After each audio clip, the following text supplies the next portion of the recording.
In 1996, a man in Edmonton had an idea that sounded almost too simple. Don't build something new. Sell what everyone else left behind.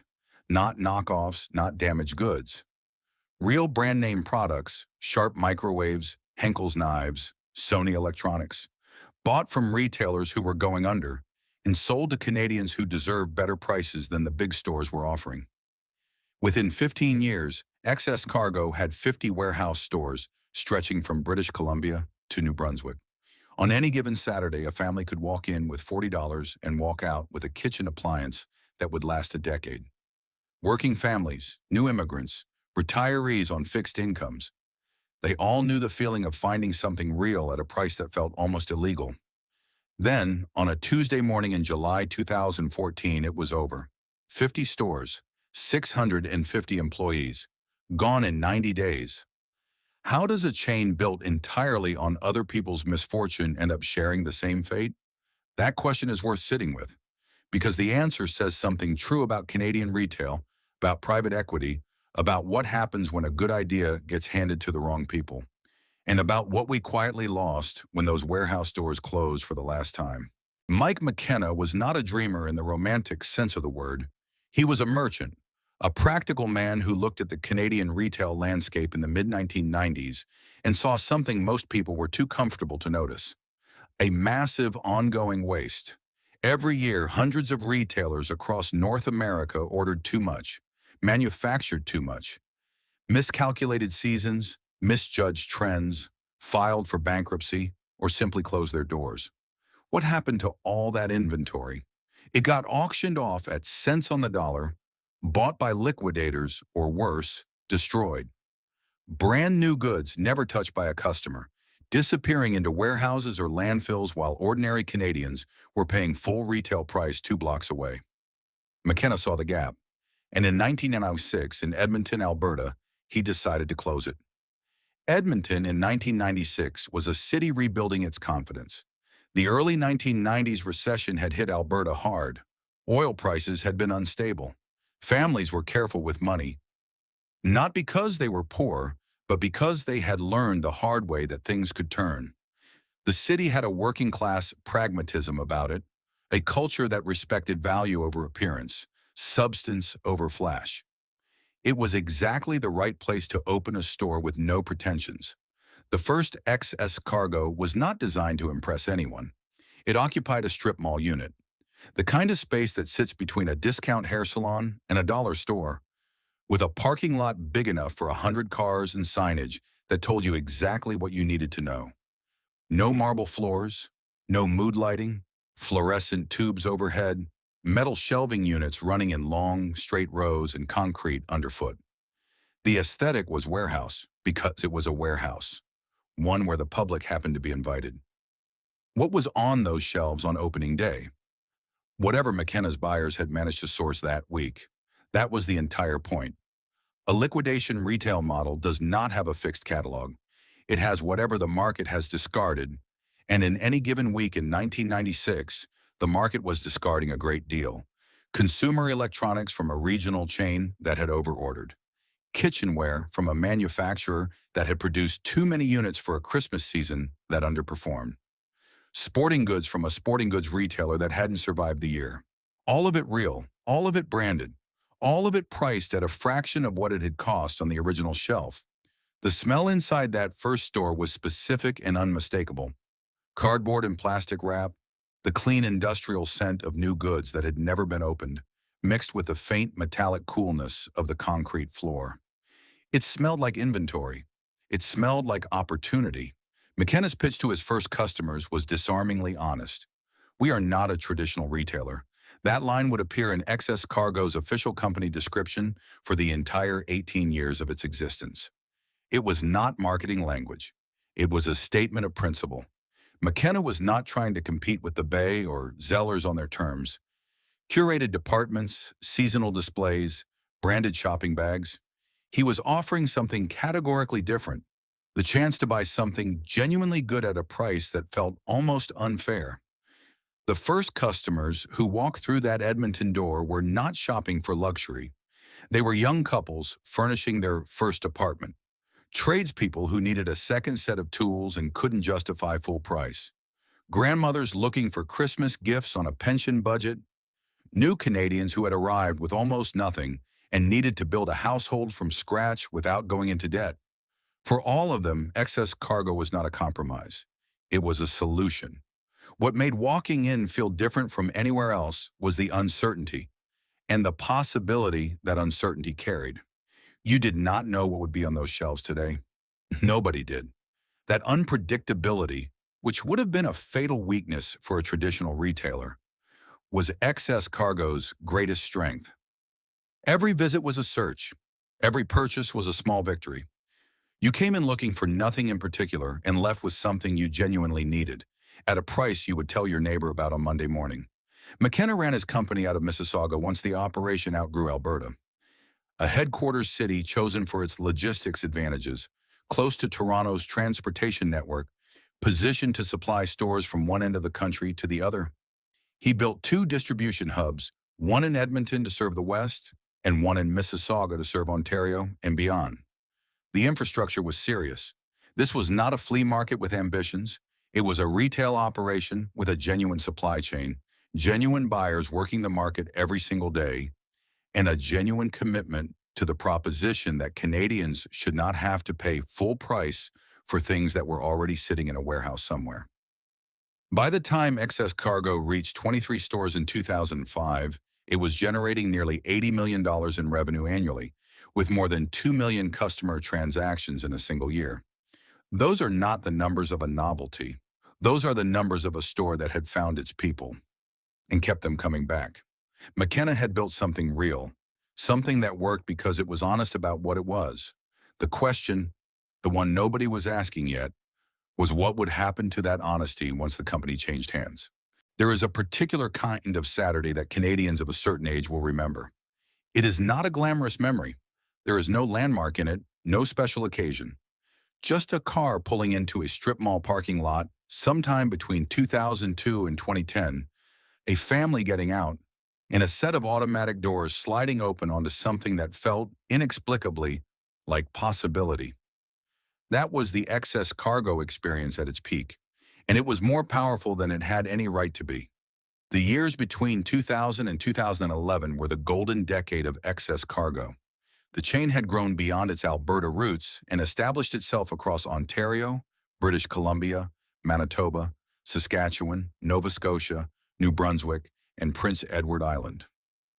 8 provinces, 50 stores at peak, a distribution network that kept fresh merchandise arriving at store level on a rolling basis, so that no two visits were quite the same.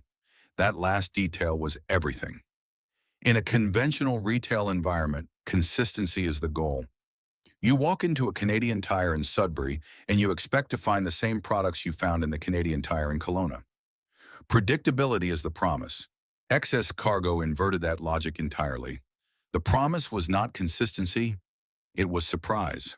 Walk in on a Thursday and the back wall might be stacked with Cuisinart food processors at $30.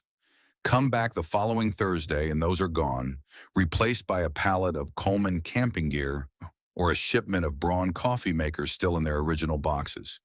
The inventory turned constantly because the supply, distressed merchandise from retailers, manufacturers, and bankruptcy sales across North America, never stopped moving. This created something retail theorists would later call a treasure hunt environment. But in the early 2000s, excess cargo customers did not need a theory to explain what they felt. They just knew they had to go back, because something good was always coming in, and if you waited too long, it would be gone. The typical excess cargo shopper during the peak years did not fit a single profile. And that was the point. There was the retired couple from Oakville who came in every second Saturday, not because they needed anything, but because walking those aisles had become part of their week.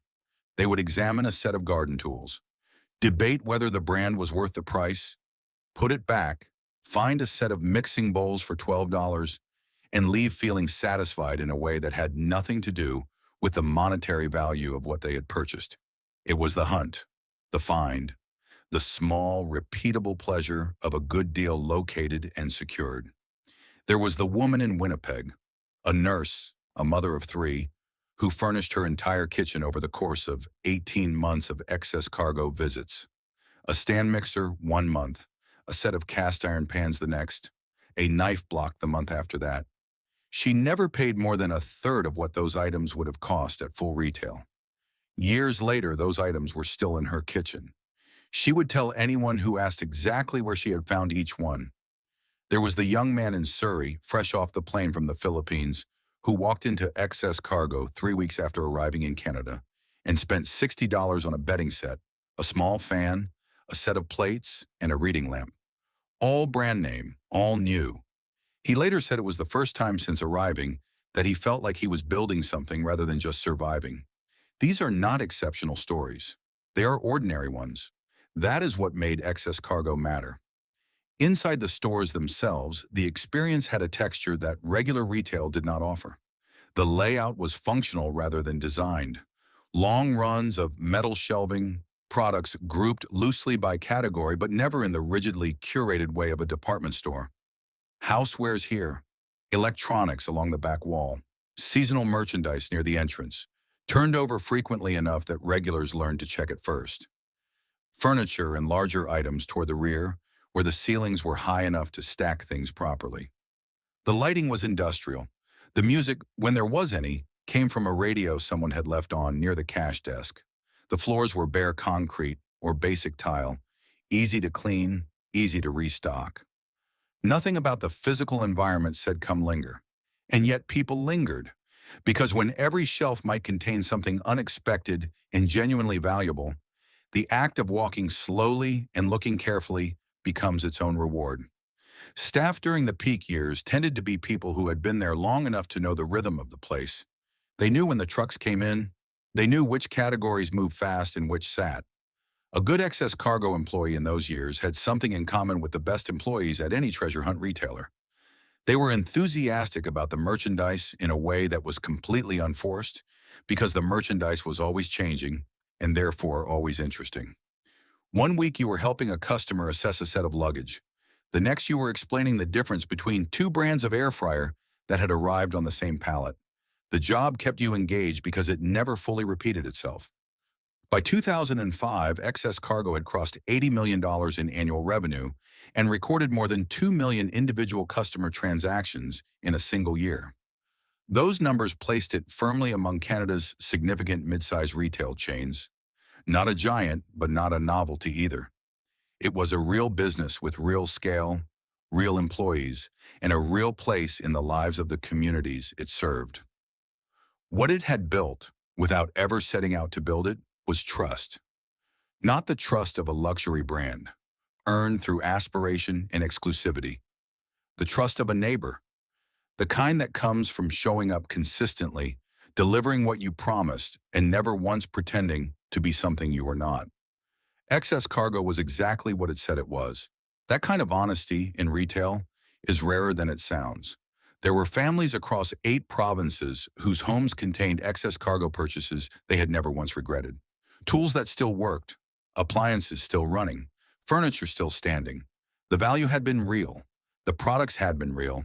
The experience had been real. What does it say about the retail industry and about the people who eventually got hold of this company that something so straightforward, so genuinely useful, could not be kept alive? That answer begins in 2011, and it is not a comfortable one. Growth in retail is never neutral. Every new store is a bet on the market, on the supply chain, on the management team's ability to replicate what worked in one city inside a building in a completely different city. When the original model is simple and honest, growth can preserve it. When the original model depends on something fragile, like a specific kind of market knowledge or a founder's instinct for what to buy and when, growth can quietly hollow it out before anyone notices. Excess cargo's expansion from a regional Alberta operation to a national Canadian chain is a story of genuine ambition meeting genuine structural risk. And for most of the 2000s, ambition was winning. The numbers tell the early part of the story cleanly. Excess Cargo opened its first store in Edmonton in 1996. By 2005, it was operating 23 stores across Ontario in the 4 western provinces, generating nearly $80 million in annual revenue. By the time Mike McKenna sold the company in 2011, that number had grown to 50 stores spanning 8 provinces from British Columbia to New Brunswick. In 15 years, McKenna had taken a single strip mall unit in Edmonton and turned it into the largest broadline closeout retailer in Canada. The expansion followed a deliberate geographic logic. Alberta came first, McKenna's home market, where he understood the customers, knew the strip mall landscape, and had established supplier relationships. Ontario came next, anchored by the Mississauga headquarters and the distribution hub that served the eastern half of the country. British Columbia followed, then Manitoba, then the Atlantic provinces. Each new region brought new customers and new sourcing opportunities. Regional retailers going under, local manufacturers with surplus inventory, estate liquidations that fed the Edmonton and Mississauga distribution centers. The store format stayed consistent throughout the expansion. Units range from 6,600 to 20,400 square feet, large enough to carry meaningful inventory depth, small enough to fit comfortably in the strip mall locations that were excess cargo's natural habitat. Strip malls were cheaper than enclosed malls, easier to lease, and located in the suburban and semi-urban neighborhoods where excess cargo's core customers actually lived. A store on a busy arterial road with visible signage and a large parking lot was, for this particular retail model, far more valuable than a unit inside a regional shopping center. The expansion also created something that had not existed in the early Edmonton years, a formal buying operation running continuously out of Mississauga. Excess cargo's buyers were in the market every single day. That was not a figure of speech. The liquidation and closeout business runs on speed and relationships. When a retailer files for creditor protection, the inventory needs to move fast. When a manufacturer has overproduced a seasonal item, they need to convert it to cash before the season ends. The buyers who get the call first and who can commit quickly with reliable payment get the best merchandise at the best prices. McKenna had built a buying team that operated this way: opportunistic, fast, relationship-driven, deeply connected to the flow of distressed merchandise across North America. This was the engine of the entire enterprise. Without a constant, high-quality supply of genuine brand-name goods at genuine liquidation prices, excess cargo's shelves became ordinary. The treasure hunt required real treasure, and sourcing real treasure at scale across 50 stores in 8 provinces required a buying operation that never slept. For most of the expansion years, that operation worked. Merchandise arrived at the 2 distribution centers, was sorted and allocated to individual stores, and hit the shelves within days. Regulars at any excess cargo location learned the truck schedule without being told. They simply noticed that certain days brought fresh pallets, and they adjusted their visits accordingly. But expansion carried pressures that were invisible to anyone standing in the aisles. The first pressure was geographic consistency. A buying team sourcing merchandise for 5 stores in Alberta operates with a close knowledge of what each store's customers respond to. A buying team sourcing for 50 stores across 8 provinces is making broader, blunter decisions. Buying large quantities of a single category because it is available and distributing it evenly rather than tailoring each store's inventory to the specific tastes and needs of its local customer base. The treasure hunt still worked, but the treasure was becoming slightly less local, slightly less specific, slightly more the product of what the market happened to be offering that week, rather than what this particular community would find most useful. The second pressure was quality control over the sourcing itself. In the early years, McKenna and a small team personally evaluated the merchandise coming in. As the operation scaled, that personal oversight became impossible to maintain at the same level. More buyers meant more decisions made without the founder's direct judgment. Not bad decisions, necessarily, but decisions made by people who had not built the company from nothing and did not carry the same instinctive sense of where the line was between a good liquidation deal and inventory that would sit unsold on Canadian shelves. The third pressure was one that no one at Excess Cargo controlled directly. The supply of distressed merchandise is tied to the health, or rather the illness, of the broader retail economy. When retailers are struggling and bankruptcies are frequent, the liquidation pipeline runs full. When the economy stabilizes and retailers find their footing, that pipeline narrows. The years immediately following the 2008 financial crisis were, paradoxically, very good years for a closeout retailer. Distressed inventory was abundant. But as the North American economy slowly recovered through 2010 and 2011, the supply began to tighten. Gradually, almost imperceptibly, but tightened nonetheless. McKenna sold in June 2011. Whether that timing was coincidence or calculation, it is difficult to say. What is clear is that the company he handed over to Carprilli LLC was a 50-store national chain operating at the edge of a structural shift it had not yet felt, but was about to. The peak had arrived, and with it, quietly, the beginning of something else entirely. There is a difference between a store that Canadians shop at and a store that Canadians belong to. Most retail chains achieve the first. Very few achieve the second. Excess Cargo, at the height of its powers, had crossed that line. Not through advertising campaigns or loyalty programs or celebrity endorsements, but through something more durable and more honest than any of those things.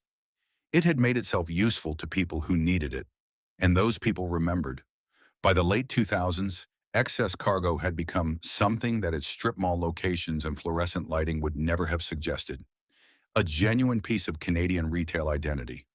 Not in the way that the Bay was Canadian, with its history stretching back to the fur trade and its place in the national mythology. Excess Cargo's claim on Canadian identity was quieter and more practical than that.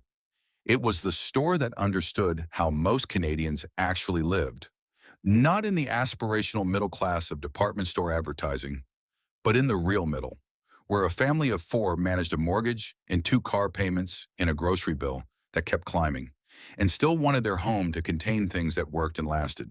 For that family, Excess Cargo was not a last resort. It was a first choice. The decision to drive to the strip mall on Saturday morning was not made reluctantly. It was made with anticipation. Because the deal you found at Excess Cargo was not the deal of someone who had given up on quality. It was the deal of someone smart enough to know that quality and full retail price had never been the same thing. That distinction mattered enormously to the people who shopped there. And it was communicated every single visit by the merchandise itself. Real brands, real products, real value. The cultural footprint of Excess Cargo during its peak years was built visit by visit, conversation by conversation. It was the store people told their neighbors about, not in the way you recommend a restaurant, formally with a review in mind, but in the way you share something useful with someone you trust. They have a full set of Paderno cookware right now, $40. I don't know how long it'll last. That sentence is spoken across a backyard fence or in a school parking lot or at a Tim Hortons counter was worth more to Excess Cargo than any flyer it ever printed. Word of mouth in a treasure hunt retail environment is not a marketing strategy. It is the natural behavior of customers who feel they have found something the rest of the world has not yet discovered. The store occupied a particular role in the lives of several distinct communities that rarely appeared in the same retail conversation. For recent immigrants building a household in a new country, Excess Cargo was practical salvation. Furnishing an apartment from scratch on a limited budget, without family nearby to lend things or pass things down, is one of the quiet material challenges of starting over in Canada. Excess Cargo solved it without ceremony. Here is a duvet, here is a set of dishes, here is a lamp, all for less than $100 total, all functional, all new. There was no means testing at the door, no suggestion that you were shopping somewhere beneath your dignity. You were simply getting a good deal. The store treated everyone that way. For working-class families in mid-sized Canadian cities, Sudbury, Kamloops, Moncton, Red Deer, Excess Cargo filled a retail gap that the major chains had never properly addressed. Walmart offered low prices but limited product depth in certain categories. Canadian Tire offered quality but at full retail. The Bay offered quality at prices that required a sale event to justify. Excess Cargo offered quality at liquidation prices every single day, with no event required and no coupon needed. It sat in a space that no other retailer had fully occupied, and it held that space for nearly 15 years. For retirees on fixed incomes, the store offered something that went beyond the practical. It offered engagement. The ritual of the Saturday visit, the careful examination of the merchandise, the conversation with a familiar staff member, the satisfaction of a sensible purchase. These were not trivial pleasures. For people whose lives had contracted around a fixed budget, the excess cargo visit was a small but genuine form of abundance. Something good was always possible.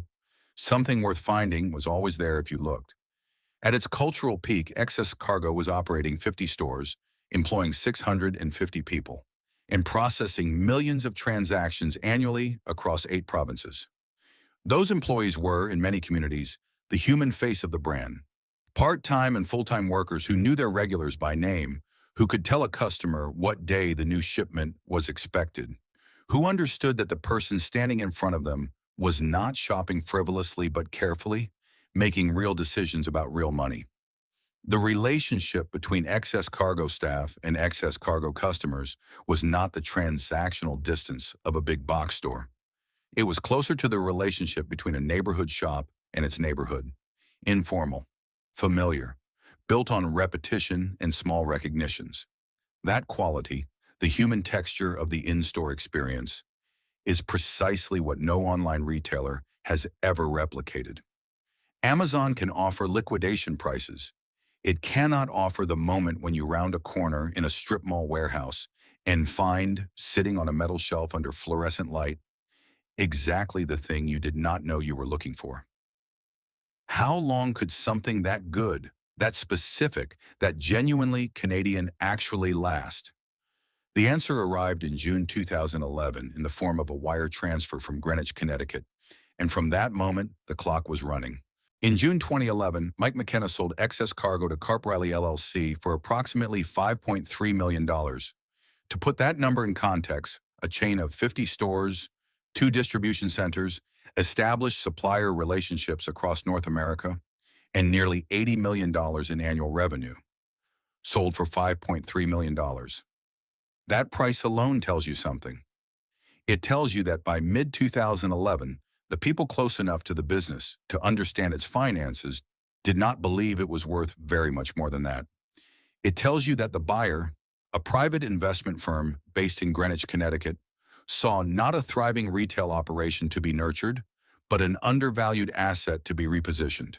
And it tells you that the man who had built the company from a single Edmonton strip mall unit in 1996 was ready to walk away. McKenna retired. He had spent 15 years building something real. What happened next was no longer his to control. The first visible sign of the transition came in January 2012, when Duncan Reith was named the new president and CEO of Excess Cargo. Reith was a retail professional with genuine credentials. He had served as senior vice president of merchandising at Canadian Tire Corporation, one of the most operationally demanding retail environments in the country. On paper, the appointment made sense. A seasoned executive from a major national chain brought in to professionalize and scale a business that had been run for 15 years on the founder's instincts. The problem was that Excess Cargo's entire value proposition was built on something that did not respond well to professionalization in the conventional sense. The treasure hunt model ran on speed, relationships, and judgment. The ability to look at a pallet of distressed merchandise and know immediately whether it was worth buying at this price for these customers in these stores. That knowledge lived in people, not in systems. It had been cultivated over 15 years by a founder who had never stopped being a merchant at heart.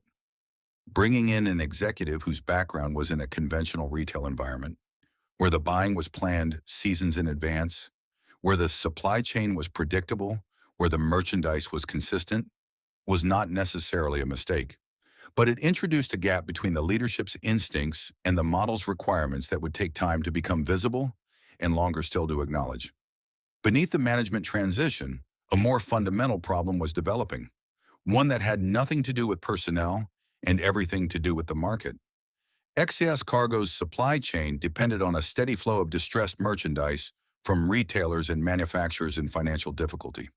That flow had been abundant through the late 2000s, particularly in the immediate aftermath of the 2008 financial crisis, when retail bankruptcies across North America had kept the liquidation pipeline running full. But by 2011 and into 2012, the North American retail economy was stabilizing. Fewer major retailers were failing. Manufacturers were managing inventory more carefully. The volume of high-quality branded merchandise available at genuine liquidation prices was contracting. Not dramatically, not overnight, but steadily and in a direction that did not reverse. For a conventional retailer, a tightening supply chain is a problem with conventional solutions. Renegotiate with suppliers, find new vendors, adjust the product mix. For a liquidation retailer, the supply chain is the product. There is no separating the two. When the quality and volume of available distressed merchandise declines, the shelves show it. And when the shelves show it, the customers notice. Regulars who had been visiting their local excess cargo every 2 weeks for years began to notice, sometime around 2012 and 2013, a subtle but unmistakable change. The big finds were less frequent. The branded appliances that had once appeared regularly, the Cuisinarts, the KitchenAids, the name brand electronics, were showing up less often and in smaller quantities. What replaced them was not necessarily bad merchandise, but it was less compelling. Generic housewares, off-brand seasonal items, products that carried a low price tag because they had always carried a low price tag, not because they were genuine brands available at liquidation discount. The treasure hunt was becoming harder, and a treasure hunt that stops delivering treasure is just a hunt. None of this was obvious to the casual shopper in 2012. The stores still looked the same, the staff were still the same people, the prices were still low. But the regulars, the ones who had been coming for a decade, who knew what a good excess cargo week looked like versus a thin one, felt it. They did not articulate it as a supply chain problem. They articulated it the way customers always do, in the language of personal experience. It's not as good as it used to be. That sentence, spoken quietly across the country by the customers excess cargo could least afford to lose, was the first real crack in the foundation. Meanwhile, the competitive landscape outside those strip mall walls was shifting faster than anything happening inside them. Walmart was aggressively expanding its Canadian footprint through 2012 and 2013, adding stores and extending its product categories deeper into the territory excess cargo had occupied. Costco was growing its membership base and pushing further into general merchandise at prices that were, for bulk purchasers, genuinely competitive with liquidation retail. And on the horizon, not yet fully visible, but already moving, was something that would accelerate everything. A large, well-capitalized American discount retailer preparing to enter Canada in force. That retailer was Target, and its arrival in 2013 would not just compete with excess cargo, it would change the psychological contract between Canadian discount shoppers and the stores that served them.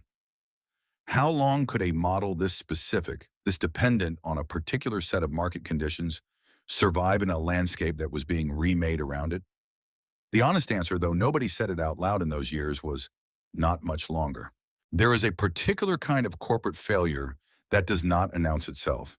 It does not arrive as a single catastrophic decision, a fraud exposed, a scandal reported on the front page of the Globe and Mail. It arrives as a series of smaller decisions, each one defensible in isolation, each one made by people who believed they were managing a difficult situation responsibly. It accumulates quietly, in boardrooms and budget meetings, in the gap between what the numbers are saying and what the people running the company are willing to hear. And by the time it becomes visible to the employees on the floor and the customers in the aisles, the damage is already done. That is the story of what happened to excess cargo between 2011 and 2014. Not a single villain. Not a single moment of betrayal. A sequence of structural failures, compounded by market forces, completed by the particular logic of private equity ownership, and paid for in the end by 650 people who had nothing to do with any of the decisions that destroyed the company they worked for. Start with the sale itself. Carp Riley LLC was a Greenwich, Connecticut-based private investment firm. Its business model, like that of most private equity firms operating in the mid-market retail space, was straightforward. Identify undervalued assets, acquire them at a price that reflected their distress rather than their potential, Apply operational changes intended to increase profitability and exit through a sale, a recapitalization, or a public offering, at a profit within a defined time horizon, typically 3 to 5 years. Excess Cargo was acquired in June 2011 for approximately $5.3 million. The company carried debt. It had operational inefficiencies that a professional management team might address. It had a national footprint and an established brand in a retail category, discount and closeout, that was in 2011 attracting serious attention from investors who had watched American chains like Big Lots and Tuesday Morning generate consistent returns through the post-recession period. The investment thesis was not unreasonable on its face. The execution is where the problems began. The first problem was the fundamental mismatch between private equity's ownership timeline and the operational reality of liquidation retail. Private equity firms do not buy companies to hold indefinitely. They buy them to improve and sell. That improvement typically involves increasing margins, reducing costs, and demonstrating growth, metrics that make a business attractive to the next buyer or to public market investors. In a conventional retail business, those levers are available and relatively well understood. You renegotiate supplier contracts, you optimize store labor, you close underperforming locations, you invest in the highest returning categories and pull back from the rest. In a liquidation retail business, most of those levers either do not exist or work differently.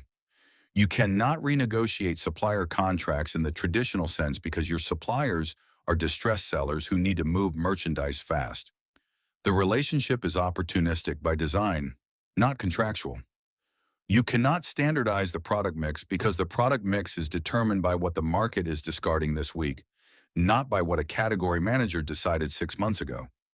And you cannot easily close underperforming locations without reducing the buying scale that allows you to source merchandise at the volumes that make the model work. What you can do, what private equity almost always does in this situation, is reduce operating costs at the store and distribution level while attempting to maintain or grow revenue. That means labor cuts. It means reduced investment in store maintenance and presentation. It means squeezing the buying budget to improve short-term margins, even when the buying budget is the single most important input in the entire business model. There is no documented public record of the specific operational decisions Carp Riley made inside Excess Cargo between 2011 and 2014. What the bankruptcy filing does record is the outcome: $15.8 million in assets against $18.7 million in debt, including $7.4 million owed to unsecured creditors. A company that had generated $80 million in annual revenue less than a decade earlier was insolvent, with liabilities exceeding assets by nearly $3 million.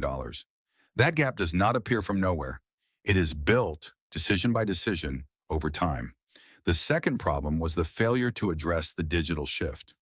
By 2012, Amazon had established a serious Canadian presence. Amazon.ca was not yet the dominant force it would become within a few years, but it was growing rapidly. In the category it was growing fastest in, general merchandise, housewares, electronics, the exact product mix that Excess Cargo had built its identity around, was the category Excess Cargo depended on for survival. More specifically, Amazon had begun developing what would eventually become its warehouse and liquidation channels. Discounted and refurbished goods sold directly through the platform at prices that competed directly with physical closeout retail. The model that Mike McKenna had pioneered in Edmonton in 1996 was being replicated online at scale, without the overhead of 50 strip mall leases and 650 employees. Excess Cargo had no digital strategy. There is no evidence of a serious internal effort to develop one during the Carp Riley ownership period. The company continued to operate as a purely physical retailer in an environment that was shifting, month by month, toward online purchasing, particularly in the general merchandise categories that form the backbone of the Excess Cargo proposition. This was not an oversight unique to Excess Cargo. Dozens of Canadian retailers made the same mistake in the same years. But for a chain whose core customer was a value-driven, practically minded Canadian who was also, by 2012, increasingly comfortable purchasing online, the failure to offer any digital alternative was a slow hemorrhage of exactly the customers the business most needed to keep. The third problem arrived from outside, and it arrived fast. In March 2013, Target Corporation opened its first Canadian stores. The American retail giant had acquired the leases of 189 former Zellers locations and converted them, at enormous speed and enormous expense, into Canadian Target stores.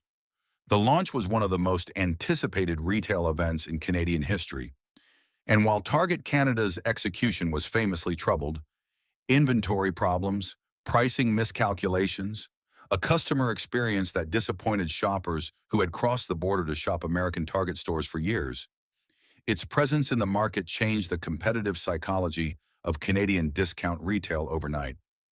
Target's entry sent an unambiguous signal to Canadian discount shoppers. There was now a large, well-capitalized American retailer competing directly for their spending. Walmart responded by accelerating its own promotional activity and price reductions. Costco intensified its focus on general merchandise. The entire discount in value retail sector became more competitive, more promotional, and more pressurized within the span of a single year. For excess cargo already dealing with a thinning supply pipeline and a cost structure that had not been adequately managed, the timing could not have been worse. The company referenced Target's entry explicitly in its bankruptcy filing, not as an excuse, but as a documented factor in the deterioration of its financial position during the 6 months preceding the July 2014 filing. And who, in the end, was supposed to protect the employees and customers who had built 15 years of loyalty to this company? While the people making the decisions that determined its fate were operating from an office in Greenwich, Connecticut, with a 3 to 5 year exit horizon and no personal history with a single excess cargo store? By early 2014, the situation inside the company had passed the point where restructuring was a realistic option. The buying operation was underfunded.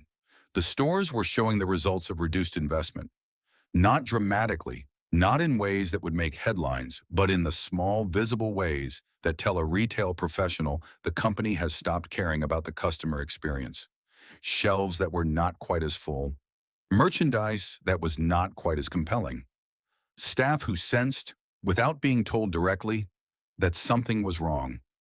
In February 2014, Excess Cargo engaged advisors to explore restructuring options. The process ran for 5 months. At the end of it, there was nothing to restructure. The liabilities were too heavy, the revenue too diminished, the competitive environment too hostile for any buyer to see a viable path forward. On July 30, 2014, Excess Cargo filed for creditor protection. The stores were still open, the staff were still at work, the customers were still coming through the doors, but the company had already ended. What remained was the process of telling 650 people that the job they had shown up for that morning no longer existed, and the process of converting the last inventory on those shelves into the cash needed to pay back, in part, the creditors who were owed money that would never fully be repaid. It ended not with a dramatic collapse, but with paperwork, with a filing number, with a date stamped on a document in a Toronto courthouse. That is how 18 years of something real gets finished. The morning of July 30th, 2014 began like any other Wednesday at Excess Cargo. Staff arrived for their shifts. The overnight delivery from the distribution center had been processed. Merchandise was on the shelves. The doors opened at 9. In 50 stores across 8 provinces, customers came in looking for the same things they had always come looking for. Something useful, something well-priced, something worth bringing home. None of them knew it was already over. The creditor protection filing happened that morning in a Toronto courthouse, processed through the legal machinery that handles corporate insolvency with the same administrative efficiency it applies to everything else. A form submitted, a number assigned, a stay of proceedings granted. From the outside, nothing changed. The lights were still on, the doors were still open, the staff were still at the registers. But inside the company, the filing triggered a sequence of events that had only one possible destination. The employees found out the way employees always find out in these situations, not through a formal announcement from head office, not through a press release, but through the particular silence that falls over a workplace when management knows something the staff does not yet know, and the staff can feel it. At individual store locations across the country, Managers received communications from the Mississauga headquarters in the days following the filing. The message was carefully worded in the language of corporate restructuring. The company had sought creditor protection. It was exploring options. Operations would continue normally while a resolution was pursued.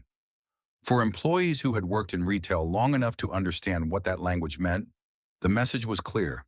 For those who had not, the uncertainty was its own kind of cruelty. In Sudbury, Ontario, a store that employed 12 people, 1 full-time, 11 part-time, the news arrived the same way it arrived everywhere else. A manager reading from a prepared statement, a room of people trying to process what they were hearing. 12 jobs, 12 sets of plans that would now need to be remade. In a mid-sized northern Ontario city where retail employment was not easily replaced, 12 jobs mattered in ways that a national headline could not capture. Multiply that scene by 50 stores across 8 provinces, and you have the human geography of what July 30th, 2014 actually meant. For 2 months after the filing, Excess Cargo attempted to restructure. The company's advisors worked through August and into September, looking for a buyer, a recapitalization, any arrangement that would allow the business to continue in some form. The inventory was still there. The store leases were still in place. The staff were still showing up. On paper, the pieces of a viable business existed. The problem was that no one could assemble them into something a buyer was willing to pay for. The competitive environment that had contributed to the filing had not changed. The supply chain problems had not resolved. The debt load, $18.7 million against $15.8 million in assets, left no margin for the kind of investment a turnaround would require. Every potential buyer who looked at the numbers reached the same conclusion. The economics did not work. On September 29, 2014, the company announced that restructuring efforts had failed and that all 50 stores would proceed to liquidation. Tiger Capital Group, appointed to manage the going out of business sale, issued a statement confirming that discounts of up to 40% off the lowest ticketed price would begin immediately across all locations.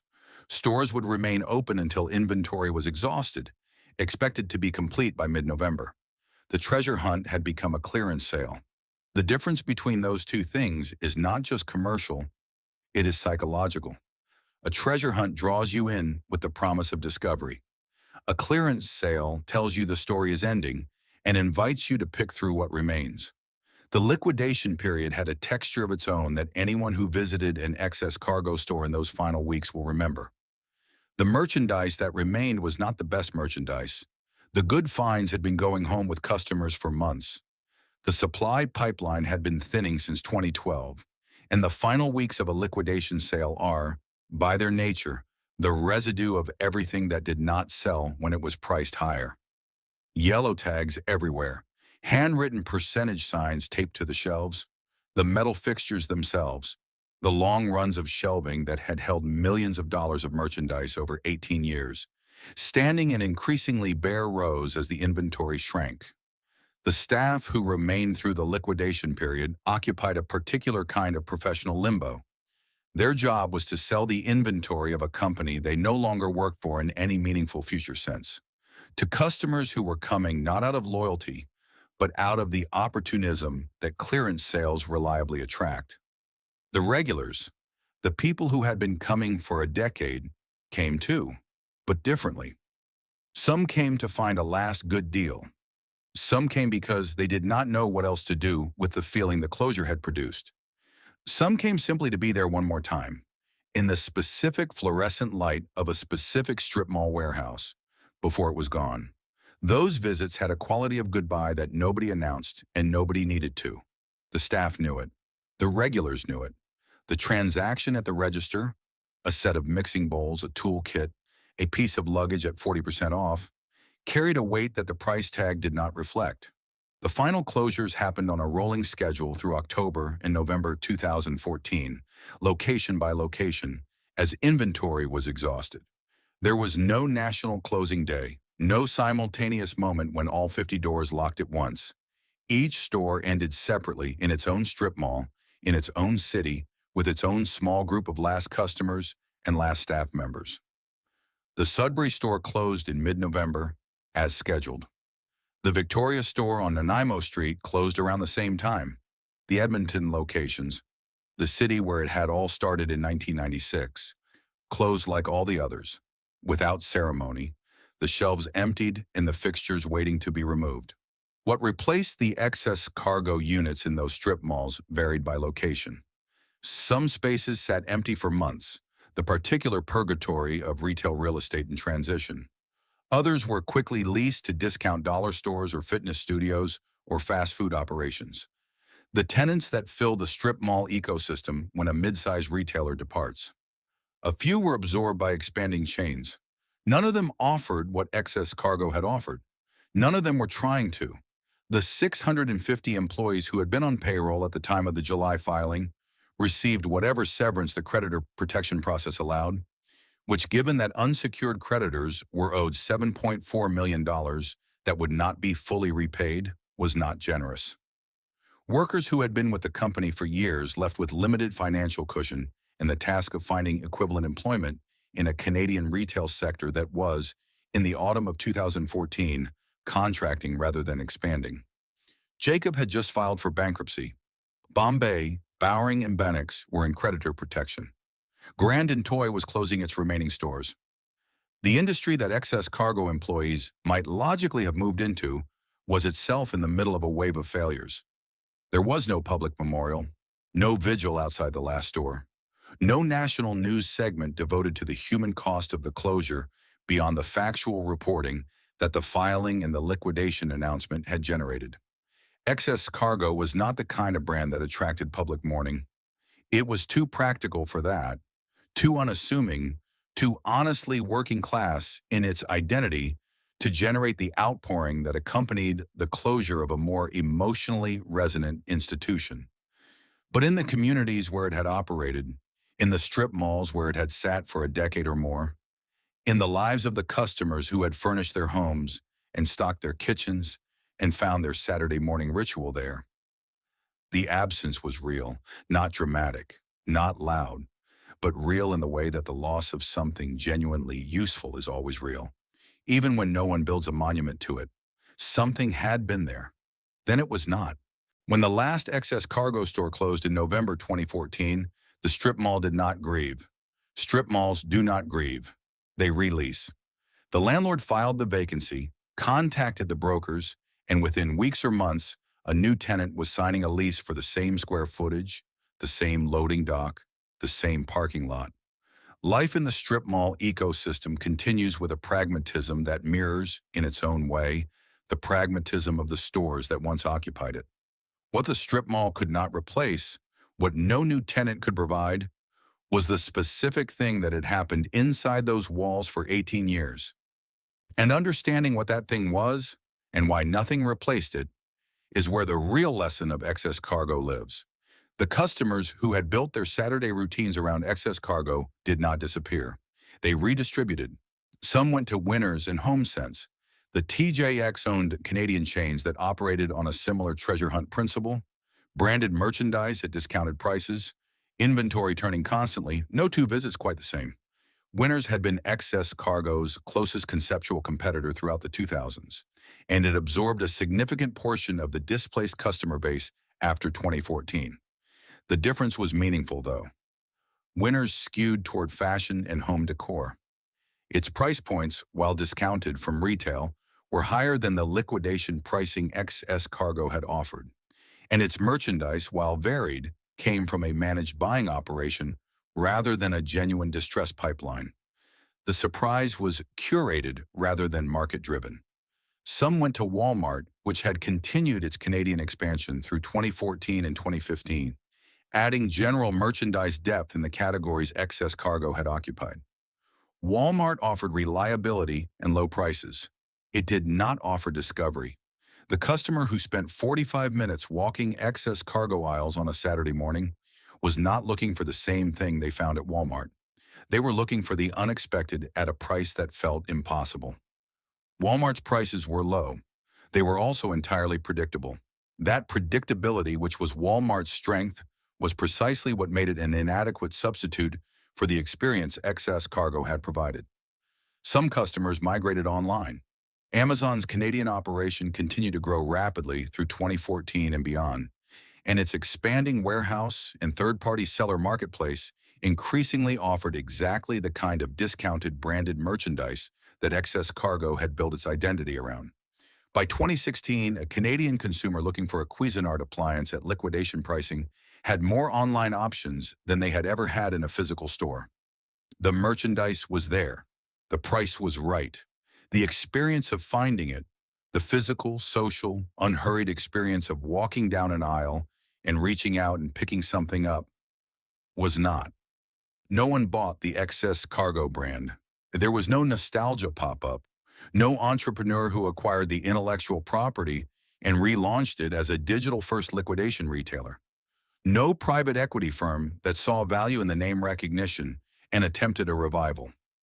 The brand simply ended, absorbed back into the commercial silence from which Mike McKenna had conjured it in 1996. This is itself a data point worth noting.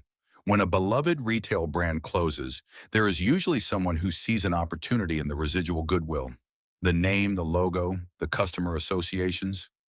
These have value, and that value can sometimes be monetized through a relaunch, a licensing deal, or a heritage marketing campaign. The fact that no one made that move with Excess Cargo suggests something honest about the nature of the brand's equity. Excess Cargo was not loved the way Eaton's was loved or the way Zeller's was loved, with the deep, slightly irrational affection that Canadians reserve for institutions that have become part of the national identity. It was respected, it was trusted, it was genuinely useful, but its appeal was entirely dependent on its ability to deliver real value through a real supply chain, and without that operational reality, the name meant nothing. You cannot nostalgize a liquidation deal. The deal either exists or it does not.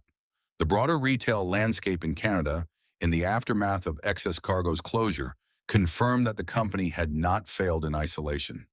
It had failed as part of a wave. Jacob, Bowring, Bombay, Grand & Toy, Target Canada itself, which filed for creditor protection in January 2015, just 14 months after opening its Canadian stores. All collapsed within the same compressed period. The Canadian retail sector was undergoing a structural reorganization, driven by the same forces that had undermined Excess Cargo. The growth of e-commerce, the aggressive expansion of American discount giants, and the particular vulnerability of mid-sized chains that lacked either the scale to compete on price or the differentiation to compete on experience. The communities that had depended on Excess Cargo as an employer and a retail anchor felt the closure in concrete ways. In mid-sized cities where the retail sector was already under pressure, the loss of 50 to 150 jobs per location, full-time and part-time combined, was not absorbed easily. Workers who had been with the company for 5, 8, 10 years found themselves re-entering a job market that was simultaneously shedding retail positions across multiple chains. Some found equivalent work, some did not. The strip malls that had housed Excess Cargo stores in smaller markets faced longer vacancy periods than those in major urban centers. A 20,000 square foot unit in a mid-sized Ontario city is not easily released in a contracting retail environment. Some of those spaces sat empty for a year or more. A few were subdivided, converted to non-retail uses, or demolished as part of broader property redevelopments. The physical footprint of Excess Cargo, those concrete-floored warehouses with their metal shelving and fluorescent lights, quietly disappeared from the Canadian landscape, replaced by fitness centers and discount dollar stores, and in some cases, by nothing at all. The lesson that Excess Cargo's failure offers is not a simple one, and it resists the kind of clean moral that business school case studies prefer. It is not simply a story of private equity destroying a good business, though private equity's ownership played a significant role. It is not simply a story of Amazon killing physical retail, though Amazon's rise was a material factor. It is not simply a story of a founder who sold too late or a management team that responded too slowly, though both of those things were true in different measures. It is a story about the fragility of a business model that depends entirely on a specific set of market conditions, conditions that can shift without warning and cannot be recreated once they are gone. The liquidation retail model that Mike McKenna built in 1996 worked beautifully in the environment that existed between 1996 and 2011. It required abundant distressed merchandise, a customer base that valued physical discovery over digital convenience, and a competitive landscape that had not yet been reshaped by the largest retailers in the world. When all three of those conditions changed simultaneously, the model did not adapt, it collapsed. What do we lose when a place like that disappears? Not just the store, but the specific kind of encounter it made possible. The particular dignity it extended to people who needed quality without the price of pretension? That question does not have a commercial answer. It has only a human one. Picture a Saturday morning in the early 2000s. Not a special Saturday. Not a holiday, not a birthday, not an occasion of any kind. Just a regular Saturday in a mid-sized Canadian city, Sudbury, Red Deer, Kamloops, Moncton. It does not matter which one. A family pulls into a strip mall parking lot. The anchor tenant is a grocery store. There is a hair salon, a dry cleaner, a pizza place that has been there since the 1980s. And at the end of the row, taking up the largest unit, is a store with a simple sign and automatic doors that slide open onto something that smells like cardboard and new plastic and the particular coolness of concrete that has been air-conditioned all morning. Inside, the lights are fluorescent and unforgiving. The shelving is metal, industrial, the kind that does not pretend to be anything other than what it is. The aisles are wide enough for two carts to pass. The merchandise is stacked without ceremony. A row of small appliances here, a section of kitchenware there, seasonal items near the front, electronics along the back wall where the ceiling is highest.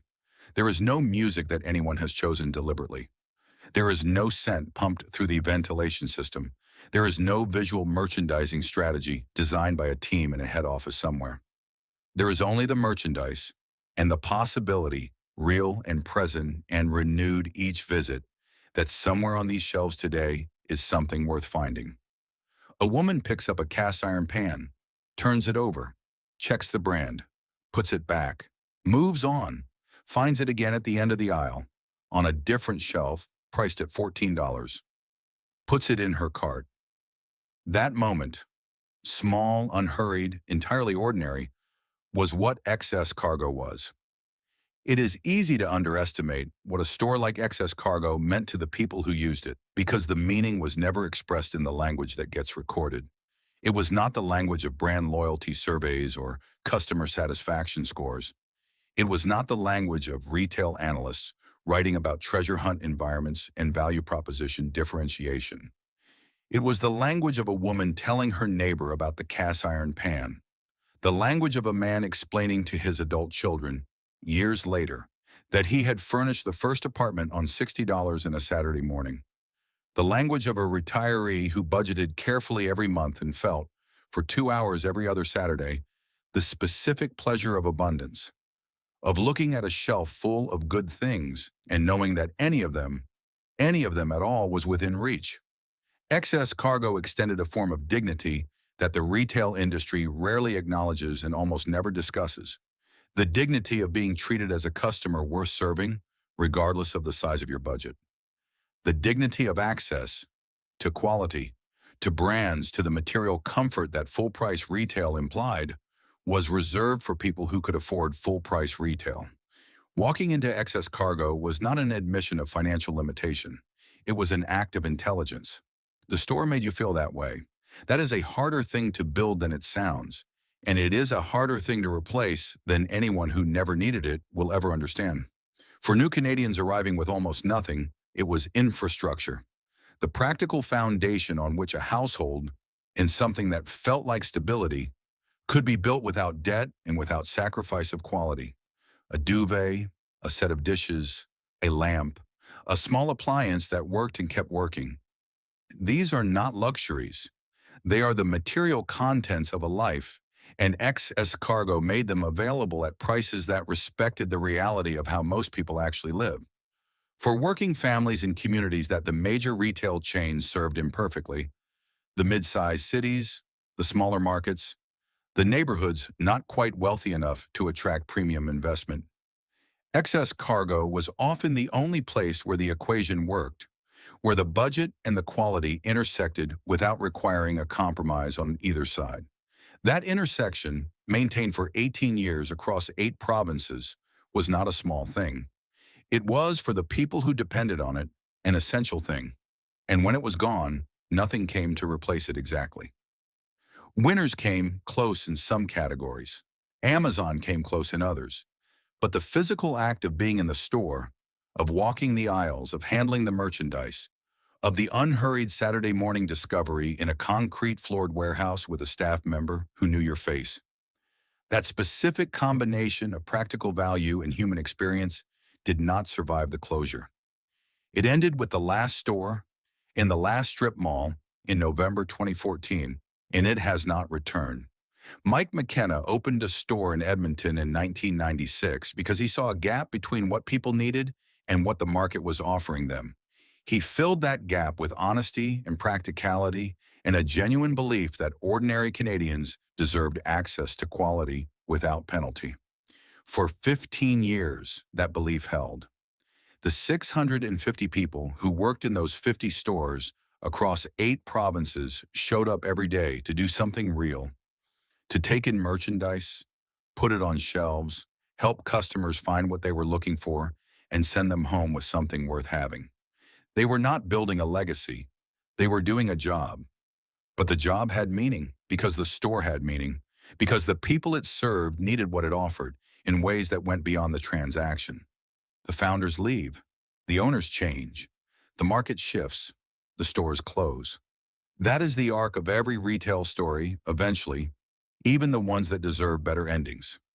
What remains is what always remains, the memory of the people who were there, the cast iron pan that is still in someone's kitchen in Sudbury, the lamp that still sits on a desk in an apartment in Surrey, the luggage set that went on a dozen trips before it finally wore out, the small, durable evidence of 18 years of genuine value scattered across the homes of Canadians who found something worth keeping on the shelves of a strip mall warehouse they will never forget.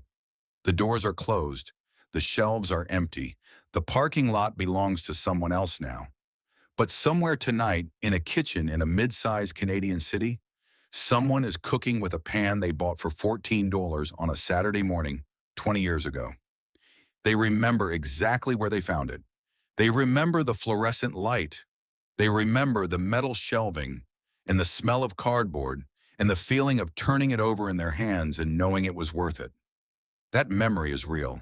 It belongs to them. And no bankruptcy filing, no creditor protection order, no private equity exit strategy can take it away.